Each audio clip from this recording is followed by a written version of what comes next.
Now we will discuss about the management and prevention of the chickenpox. For the management, we can give oral therapy, parental therapy, and varicella zoster virus immunoglobulin. In the oral therapy, we give the oral therapy to the children, to the adults that is pregnant, and in uncomplicated case, we give the oral antiviral therapy. While in the complicated infection and in severely ill patient and immunocompromised patient, they usually secrete the virus for a long time, and they required a parental therapy. And those who are susceptible to the infection, that is immunocompromised, and those who have close contact with the infected person, we can give immunoglobulin. So in the oral therapy, that is for child, for uncomplicated cases, we can give acyclovir 800 milligram 5 times a day for 5 days. We can give if the acyclovir is not available, then we can give femicyclovir and valacyclovir 500 milligram 3 times a day for 5 days, and valacyclovir 1 gram 3 times a day for 5 days. So it is a 5-day course in the case of uncomplicated infection. And in the parental therapy, we can give the parental therapy to the pregnant, to the immunocompromised, to a severely ill patient, and to the complicated infection. So in the parental therapy, we can give acyclovir 5 milligram per kg body weight 3 times a day until the patient is improved. And when the patient is getting improving, then we will convert into the oral therapy until the lesion are crusting. For visceral involvement, that is pneumonitis, hepatitis, we can also give acyclovir 5 milligram per kg injection, but for 7 days, 3 times for 7 days. And for other generalized infection, we can give acyclovir, but the time is not mentioned, the duration is not mentioned. We can give until the patient is not improving. If the patient gets improved, then we will convert into the oral therapy.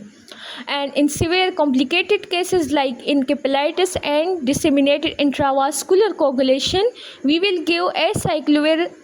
The dose will be greater than, greater than 5 here, and we will give it 3 times, and we can give up to 20 milligram per kg in neonates for 14 to 21 days, that is for 2 to 3 weeks. For visceral involvement, we will give acyclovir 5 milligram 3 times a day and up to 1 week. And for severe complication like encephalitis and DIC, we will give acyclovir 10 milligram per kg body weight 3 times for 2 weeks. Here 1 week, here 2 to 3 weeks, depending on the severity. Now for prevention, we can give varicella zoster virus immunoglobulin, and we can give vaccine. And in the vaccine, live attenuated vaccine is available, which will be given to the household contact of the immunocompromised individual and to the children. To the household members and to the children, we can give live attenuated vaccine. And the indication for the IV immunoglobulin are that if persons are sharing room for more than 15 minutes, if there is a history of direct contact with the virus, and if there are healthcare worker in the hospital who deals with the patient of the chickenpox, and if there is newborn and his mother or her mother has infection, then these are the indication of the immunoglobulin. Within 7 days of exposure, we have to give the immunoglobulin in the susceptible host, in the immunocompromised host, and in the pregnant.